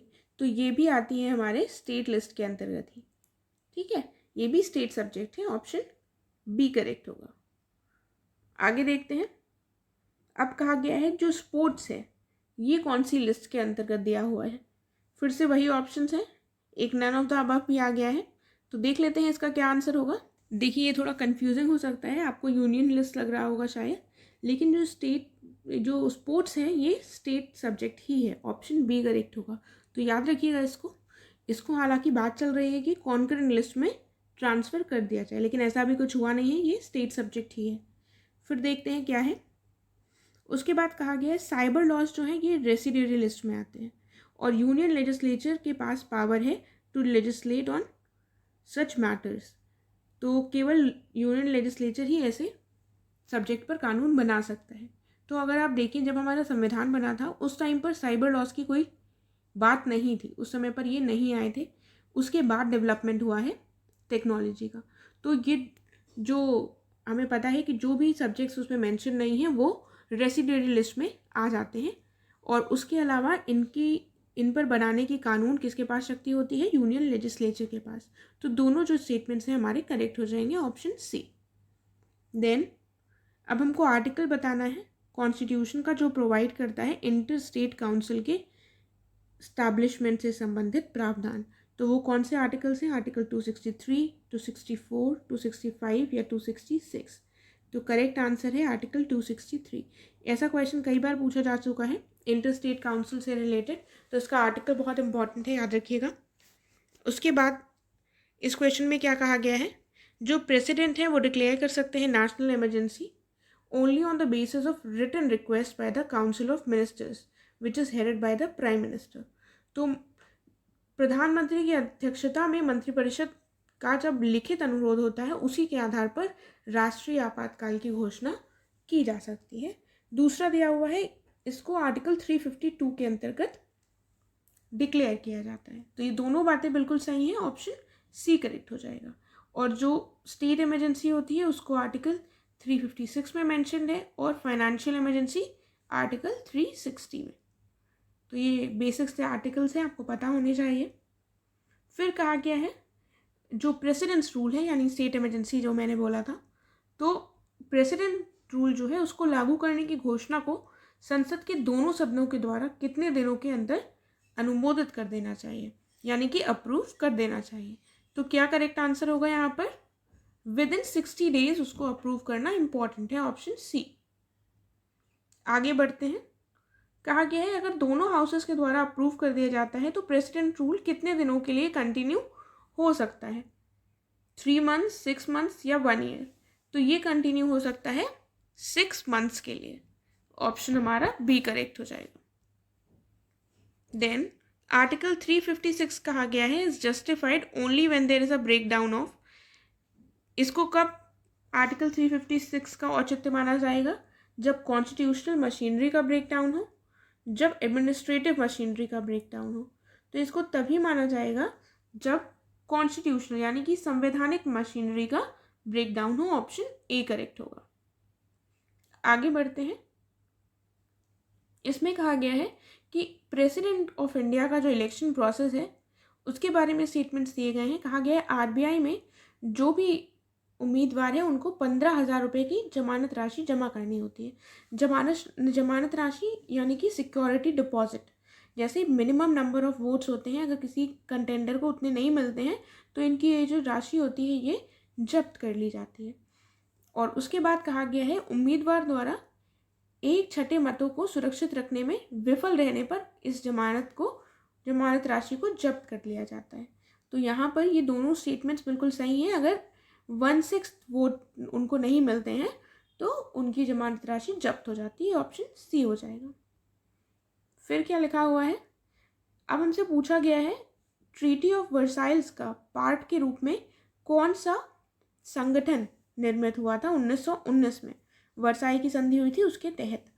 तो अगर आपको पता है कि ILO इस्टेब्लिश हुआ है 1999 में तो आप उससे इसका आंसर निकाल सकते हैं। एक इसमें एडिशनल इन्फॉर्मेशन है as a part of treaty of Versailles. ठीक है, तो ये फर्स्ट वर्ल्ड वॉर के बाद हुई थी ये ट्रीटी और इसमें जर्मनी के ऊपर काफ़ी ज़्यादा बोझ डाल दिया गया था, उसको रिस्पॉन्सिबल ठहरा दिया गया था। तो यही ट्रीटी हुई थी, इसके बाद से ही ILO इसी के अंतर्गत स्टैब्लिश किया गया था। तो याद रखिएगा, इंपॉर्टेंट पॉइंट है। उसके बाद स्वदेश मित्रन, ये तमिल लैंग्वेज का न्यूज़पेपर है। इसको किसके द्वारा पब्लिश किया जाता है? जी सुब्रमण्यम अय्यर, फिरोज शाह मेहता, दादा भाई नौरोजी। तो यहाँ पर करेक्ट आंसर हो जाएगा G Subramaniam Iyer, option A, right. फिर नेक्स्ट देख लेते हैं। रिसेंटली पूछा गया है कि वो कौन सी स्टेट गवर्नमेंट है जिसने पास किया है एक एक्ट जिसके अंतर्गत 75% जो प्राइवेट सेक्टर जॉब्स होंगी वो उसी स्टेट के लोगों को दी जाएंगी। उत्तर प्रदेश, हरियाणा, तेलंगाना या मध्य प्रदेश। तो ऐसा रिसेंटली पास किया गया है हरियाणा की गवर्नमेंट के द्वारा। हरियाणा की गवर्नमेंट ने ऐसा प्रोविजन किया है। नेक्स्ट देखते हैं। Executive actions of the government of India are taken in the name of. आपको पता है देश की जो कार्यकारी शक्ति होती है या कार्यकारी जो भी कार्य होते हैं वो राष्ट्रपति के नाम पर ही किए जाते हैं। ठीक है, ऑप्शन ए करेक्ट हो जाएगा। फिर प्रेसिडेंट किसको किसको अपॉइंट करते हैं, ऐसे क्वेश्चंस कई बार पूछे जा चुके हैं कि प्रेसिडेंट किसको किसको अपॉइंट करते हैं। तो CAG chief election commissioner, UPSC के चेयरमैन और मेंबर्स और गवर्नर ऑफ स्टेट्स। तो किसको अपॉइंट करते हैं प्रेसिडेंट, इन सभी लोगों का अपॉइंटमेंट प्रेसिडेंट के द्वारा ही होता है। राइट, ऑप्शन ए करेक्ट हो जाएगा। फिर इसमें क्या कहा गया है, जो प्रेसिडेंट है राष्ट्रपति, ये राज्य के प्रमुख होते हैं और देश का सर्वोच्च औपचारिक अधिकारी भी यही होते हैं और सरकार के सभी कार्यकारी कार्यों को उनके नाम पर किया जाता है। तो यही हमने अभी ऑलरेडी देख लिया है। तो यहाँ पर भी हमारे दोनों स्टेटमेंट सही है, ऑप्शन सी करेक्ट होगा। आगे देखते हैं, इसमें लिखा हुआ है कि डॉक्टर एंगोजी अंकोला एविएला, थोड़ा डिफिकल्ट नाम है, देख लीजिएगा फिर से। इनको WTO का बनाया गया है हेड। ये फर्स्ट फीमेल है और फर्स्ट अफ्रीकन हेड बनी है WTO की, तो और ये इम्पोर्टेंट हो जाता है, नाम याद रख लीजिएगा एक बार। और ये नाइजीरिया से हैं। ठीक है, तो यहाँ पर दोनों बातें सही है, अफ्रीकन भी हैं और फर्स्ट फीमेल भी हैं। और अफ्रीका की कौन सी कंट्री है, नाइजीरिया की, ऑप्शन सी करेक्ट हो जाएगा। फिर क्या लिखा हुआ है, लिखा हुआ है यूनियन कैबिनेट जो है, union cabinet had the comprehensive economic cooperation and partnership agreement. ये किसके किसके बीच में है, इंडिया और मॉरिशस के बीच में। दूसरा लिखा हुआ है, ये इंडिया मॉरिशस का जो ये CECPA है, ये पहला ट्रेड एग्रीमेंट है इंडिया का किसी भी अफ्रीकन कंट्री के साथ। देखिए, तो आपको मॉरिशस जो है वो एक शायद एक आप एशियन समझते हो कंट्री, तो आपको ये गलत लगेगा, लेकिन मॉरिशस एक ईस्ट अफ्रीकन कंट्री ही है। तो इसलिए हमारा करेक्ट आंसर सी होगा। राइट, नेक्स्ट क्वेश्चन की तरफ बढ़ते हैं। नेक्स्ट क्या दिया हुआ है, इसमें अंतर्राष्ट्रीय अपराध न्यायालय यानी कि इंटरनेशनल क्रिमिनल कोर्ट के बारे में दिया हुआ है। पहले में लिखा है, ये एक परमानेंट जुडिशियल बॉडी है जो क्रिएट की गई थी 1998 के रोम स्टैट्यूट के द्वारा, जो फोर्स में आई थी 1 जुलाई 2002 को। इसमें 123 नेशंस पार्ट हैं इसका, और US, चाइना, रशिया और इंडिया जो है इसके मेंबर्स हैं। तो यहाँ पर कौन सा स्टेटमेंट हमारा करेक्ट नहीं है, तो US, चाइना, रशिया और इंडिया इसके मेंबर्स नहीं हैं। ठीक है, तो ये याद रखिएगा, ये तीनों देश इसके मेंबर्स नहीं हैं, चारों देश। पहला और दूसरा स्टेटमेंट हमारा सही होगा, ऑप्शन डी करेक्ट होगा यहाँ पर। राइट, फिर देखते हैं, इसमें कहा गया है IAEA, ये एक इंटरनेशनल ऑर्गेनाइजेशन है जो सीख क्या करता है, न्यूक्लियर एनर्जी का पीसफुल प्रमोशन। इसका हेडक्वार्टर बताया गया है वियना, ऑस्ट्रिया में है, और ये इस्टेब्लिश किया गया था एक ऑटोनॉमस ऑर्गेनाइजेशन के रूप में 29 जुलाई 1957 को। राइट, तो इसमें हमको बताना है कौन सा स्टेटमेंट हमारा सही है। तो यहाँ पर ये तीनों स्टेटमेंट्स हमारे करेक्ट हो जाएंगे। करेक्ट ऑप्शन हो जाएगा ऑप्शन नंबर डी। ठीक है, और IAEA जो है इसका फुल फॉर्म क्या हो जाएगा, इंटरनेशनल एटॉमिक एनर्जी एजेंसी। तो याद रखिएगा, वियना, ऑस्ट्रिया में इसका हेडक्वार्टर है और 29 जुलाई 1957 को ये एक स्वायत्त संगठन के रूप में स्थापित हुआ था। हम 120th क्वेश्चन में आ गए हैं। इसमें क्या कहा गया है, वो कौन सी कंट्री है जिसने 2030 की समय सीमा के 10 साल पहले ही गरीबी उन्मूलन का संयुक्त राष्ट्र का जो लक्ष्य है उसको अचीव कर लिया है। तो एक बहुत बड़ा अचीवमेंट है, कौन सी कंट्री ने कर लिया है, चाइना, थाईलैंड, रूस या दक्षिण कोरिया। तो करेक्ट आंसर है हमारा चाइना। चाइना ने जो उसका टारगेट था पॉवर्टी इरेडिकेशन का, उसको 10 साल पहले ही अचीव कर लिया है। उसके बाद आगे देखते हैं, कहा गया है प्रधानमंत्री आत्मनिर्भर स्वस्थ भारत। इससे संबंधित कहा गया है कि इसे कुल 6 साल के लिए लॉन्च किया जाना है और ये जो मौजूदा राष्ट्रीय स्वास्थ्य मिशन है इसके साथ काम करेगा। तो यहाँ पर कौन सी बात सही होगी हमारी, कौन सा स्टेटमेंट, यहाँ पर दोनों जो स्टेटमेंट्स हैं वो करेक्ट हैं, ऑप्शन सी करेक्ट हो जाएगा। देखिए, ये जो है स्कीम, ये यूनियन बजट 2021-22 के बीच में लाई गई है। एक सेंट्रली स्पॉन्सर्ड स्कीम है ये, और इसका एम क्या है कि प्राइमरी, सेकेंडरी और टर्शियरी केयर जो हेल्थ सिस्टम्स हैं इनको डेवलप किया जाए, इनकी कैपेसिटीज़ को। 6 साल के लिए लाई गई है, ये भी इंपॉर्टेंट पॉइंट है।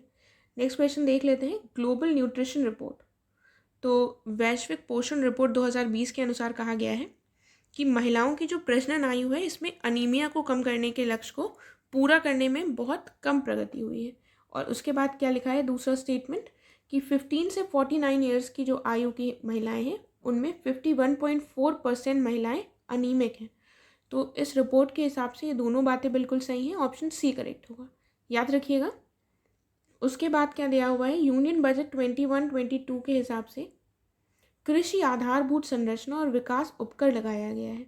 तो इसके अंतर्गत ये सेस लगाया गया है और कहा गया है कि गवर्नमेंट ने प्रपोज किया है कि मादक पेय पदार्थों पर लगाया जाने वाला कृषि इंफ्रा सेस है इसको 100% किया जा सकता है, ऐसा प्रस्ताव रखा गया है। तो ये दोनों ही स्टेटमेंट्स हमारे फिर से सही हो जाएंगे। करेक्ट ऑप्शन क्या हो जाएगा, ऑप्शन नंबर सी। तो इन पॉइंट्स को याद रखते हुए चलिएगा। उसके बाद क्या दिया हुआ है कि world day of war orphans ये सेलिब्रेट किया जाता है किस तारीख को। तो ये डेज भी इम्पॉर्टेंट है, एक क्वेश्चन तो ऐसा आ ही जाता है, तो जितने भी डेज हैं वो इम्पॉर्टेंट हो जाते हैं। 6 जनवरी, 7 जनवरी, उसके बाद 8 या 9 जनवरी। तो क्या करेक्ट आंसर हो जाएगा हमारा, ये वर्ल्ड डे ऑफ ऑर्फेंस मनाया क्यों जाता है ये भी जानना इम्पॉर्टेंट है हमारे लिए, क्योंकि जो डेज ऑलरेडी पूछे जा चुके हैं एग्जाम में उनके चांसेस कम हैं, जो नए हैं, जो आपको शायद आपने ज़्यादा ना सुना हो, उनके पूछे जाने के चांसेस ज़्यादा होते हैं। तो करेक्ट आंसर यहाँ पर हमारा हो जाएगा ऑप्शन नंबर ए, यानी कि 6 जनवरी। 6 जनवरी को ये मनाया जाता है। इसमें लिखा हुआ है काजा कलास इनको अपॉइंट किया गया है फर्स्ट फीमेल प्राइम मिनिस्टर कौन से देश का, एस्टोनिया, लिथुआनिया, नॉर्वे या स्वीडन। तो इनको अपॉइंट किया गया है first female prime minister of Estonia. ठीक है, तो याद रखिएगा नाम, ऑप्शन ए करेक्ट होगा। आगे बढ़ते हैं। 5 day long national folk dance festival 2020 ये कहाँ पर मनाया गया, जम्मू, पुडुचेरी, लक्षद्वीप और दिल्ली। तो इसको मनाया गया था जम्मू में, ऑप्शन ए करेक्ट है। फिर श्रीलंका के अनुसार कोलंबो जो बंदरगाह है इस पर वेस्ट कंटेनर टर्मिनल को विकसित श्रीलंका किसके साथ करेगा। तो वो कौन सा देश है, इंडिया, जापान या इन दोनों के साथ। तो ऑप्शन हमारा सी करेक्ट हो जाएगा, श्रीलंका इंडिया और जापान के साथ मिलकर इसको डेवलप करेगा। ठीक है, तो ऑप्शन सी करेक्ट होगा।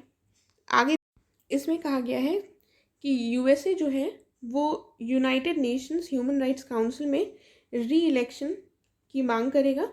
और ये जो यूएनएचआरसी है ये 96 में यूएन मानवाधिकार आयोग का स्थान इसके द्वारा लिया गया था। तो कौन सा स्टेटमेंट हमारा करेक्ट हो जाएगा, हमारा जो स्टेटमेंट करेक्ट है वो केवल ए होगा, दूसरा गलत है क्योंकि यूएनएचआरसी जो है इसने 2006 में यूएन मानवाधिकार आयोग का स्थान लिया था, ना कि 96 में। तो करेक्ट आंसर हमारा ऑप्शन ए है। देन फिर से करेक्ट स्टेटमेंट बताना है। कहा गया है जो नेवी है उसने ऑक्सीजन संबंधी आवश्यकताओं को पूरा करने के लिए जो चल रहा है राष्ट्रीय मिशन उसको बढ़ाने के लिए ऑपरेशन समुद्र सेतु 2 शुरू किया।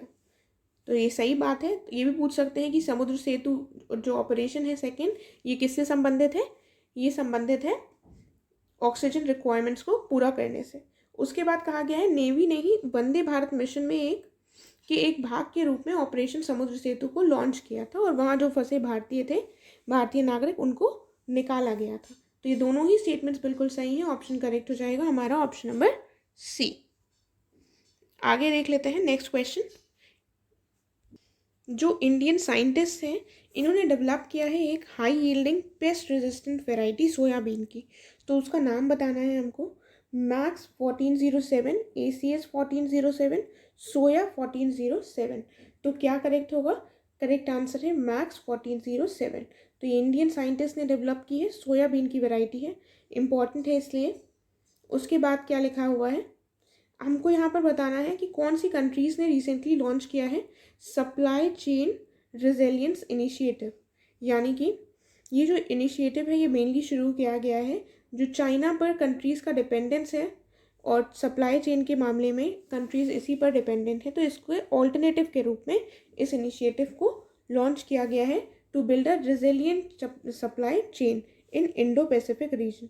तो वो कौन कौन सी कंट्रीज़ हैं, तो इसमें कौन सी कंट्रीज शामिल हैं, इंडिया, जापान, ऑस्ट्रेलिया और यूएसए। ये चारों ही बिल्कुल शामिल होंगी इसमें, ऑप्शन ए करेक्ट हो जाएगा। और ये चारों कंट्रीज किसकी मेंबर है, क्वाड की।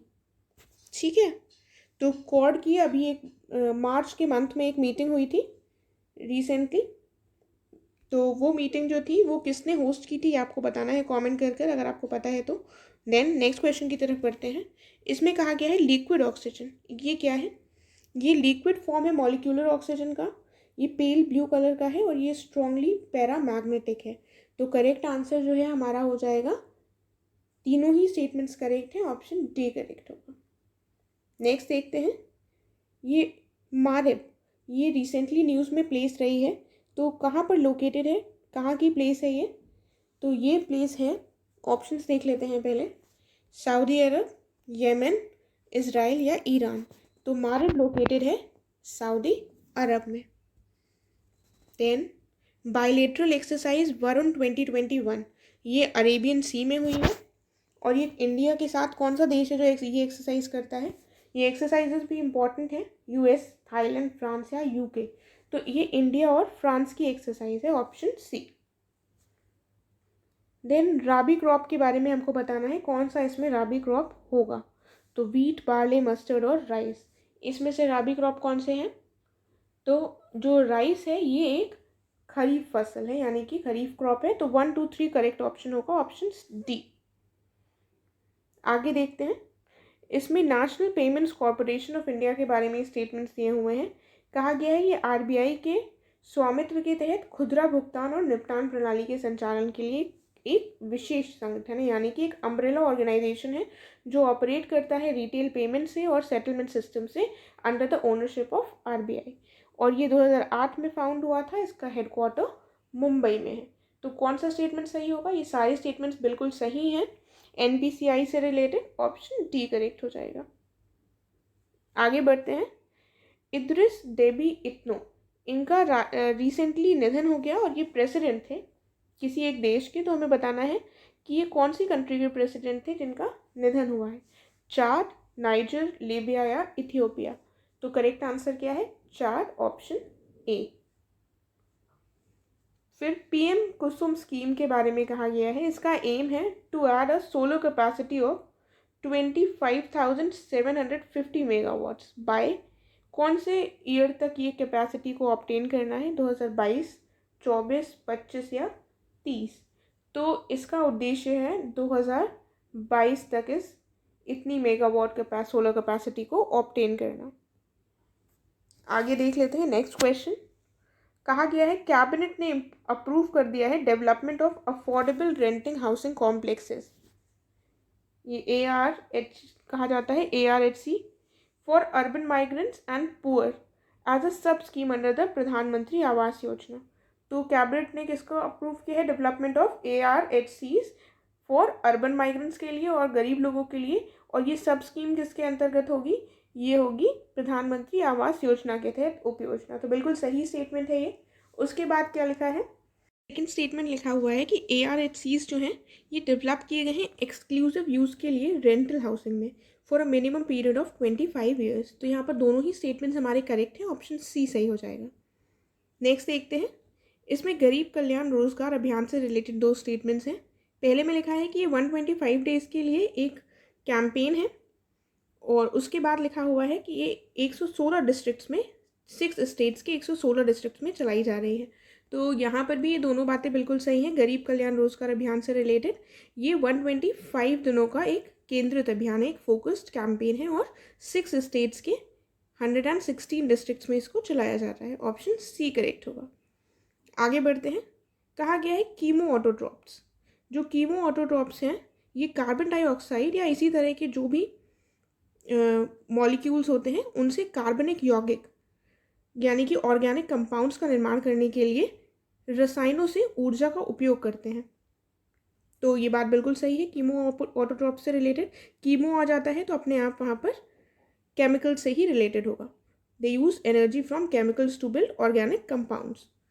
उसके बाद इसको कीमोसिंथेसिस का भी प्रोसेस कहा जाता है, यानी कि कीमो संश्लेषण। तो फिर से यहाँ पर दोनों स्टेटमेंट्स हमारे करेक्ट हैं, ऑप्शन सी सही होगा। नेक्स्ट देख लेते हैं, इम्पॉर्टेंस ऑफ वेटलैंड्स। वेटलैंड से रिलेटेड बहुत बार क्वेश्चन आ चुका है, तो इससे रिलेटेड जो भी रीसेंट साइट्स होंगी वो हमें ध्यान रखनी है। साथ ही रामसर साइट्स जो रामसर साइट्स रिसेंटली ऐड हुई हैं उनको याद करना है, और रामसर कन्वेंशन। और ये आपको पता होगा कि रामसर जो जगह है ये कहाँ पर पड़ती है, ईरान में। तो फिलहाल क्वेश्चन पर वापस आते हैं। क्या कहा गया है, इसमें कौन कौन से इसके इम्पॉर्टेंस होंगी। तो एक तो ये वेटलैंड्स को नेचर की किडनी कहा जाता है, और रिप्लेनिश करता है ये ग्राउंड वाटर सप्लाईज को, और न्यूट्रिएंट्स की रिसाइकलिंग करता है, साथ ही स्टेबलाइजेशन ऑफ लोकल क्लाइमेट।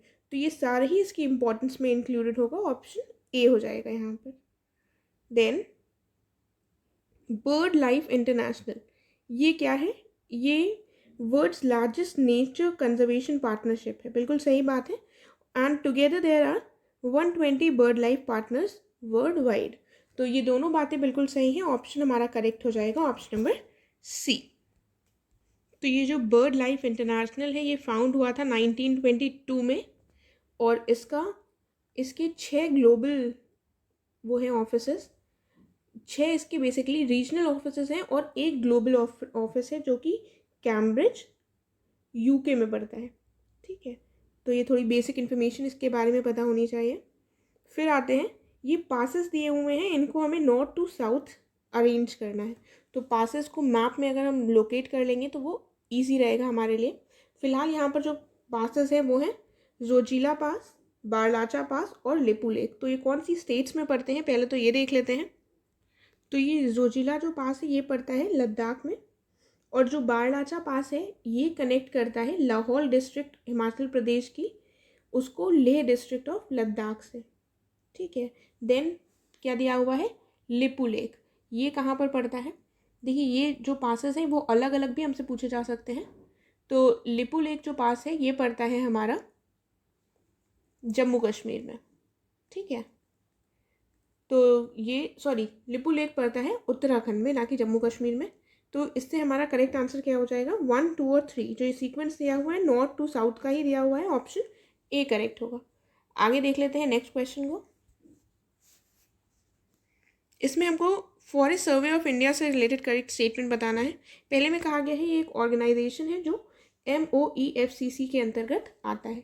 उसके बाद क्या लिखा हुआ है, ये रिस्पॉन्सिबल है for assessment and monitoring of the forest resources of the country regularly, यानी कि ये देश के जो भी वन संसाधन है उनका नियमित मूल्यांकन और निगरानी करने के इसी की रिस्पॉन्सिबिलिटी है। राइट, उसके बाद क्या है, थर्ड क्या लिखा हुआ है, इसमें लिखा हुआ है ये इस्टेब्लिश हुआ था 1981 में, और हेडक्वार्टर है इसका देहरादून में। तो कौन सा स्टेटमेंट यहाँ पर हमारा करेक्ट होगा, यहाँ पर तीनों ही जो स्टेटमेंट्स हैं वो बिल्कुल सही हैं, इसलिए करेक्ट आंसर हो जाएगा हमारा ऑप्शन नंबर डी। ठीक है, और नेक्स्ट देख लेते हैं, अगले क्वेश्चन की तरफ बढ़ते हैं। ऑप्शन यहाँ पर करेक्ट हो जाएगा डी। फिर इसमें कहा गया है बोटैनिकल सर्वे ऑफ इंडिया, ये जो कब सेट हुआ था ये इंस्टीट्यूशन, तो 1890 में, 1895, 1897 या 1888। तो ये सेटअप हुआ था 1890 में, बोटैनिकल सर्वे ऑफ इंडिया।